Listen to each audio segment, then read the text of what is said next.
The important thing is we had an incredible evening last night. Last night, what we saw happen in South Carolina, particularly when you put Iowa, New Hampshire, South Carolina together, two things have happened. Number one, there is now only one strong conservative in this race who can win, and we see conservatives continuing to unite behind our campaign. But number two, for anyone who doesn't believe that Donald Trump is the best candidate to go head-to-head with Hillary Clinton in November, and that's about 70% of Republicans nationwide who don't think Donald Trump is the right guy, our campaign is the only campaign that has beaten Donald Trump and that can beat Donald Trump. If you look at Marco Rubio, you know, the candidate that expectation should have been that he would have won this state is Marco Rubio. Marco had the popular governor supporting him. He had the very popular Senator Tim Scott supporting him, and a very popular Congressman Trey Gowdy supporting him.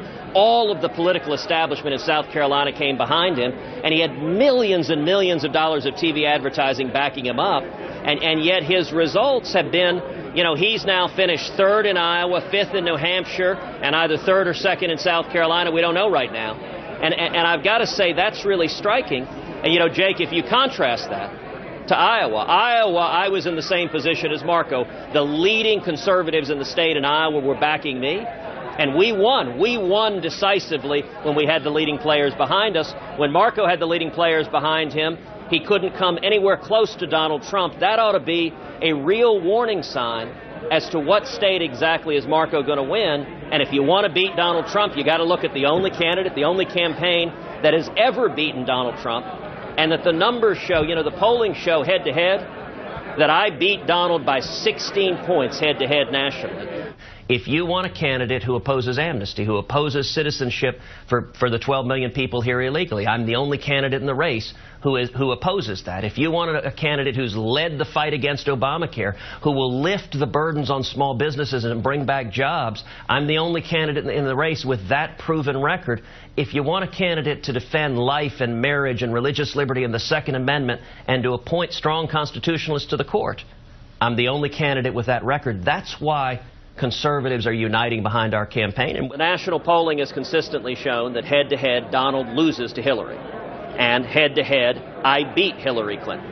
And I believe the only way to beat the Democrats is to run a candidate that has a significantly different record. I think if we nominate a candidate who has the same record as Hillary Clinton on partial birth abortion, the same record as Hillary Clinton on Obamacare and socialized medicine, the same record as Hillary Clinton on granting amnesty to 12 million people here illegally and allowing them to become citizens, and for that matter, the same record as Hillary Clinton on the Wall Street bailouts and the Obama stimulus, I don't think that's a path to victory.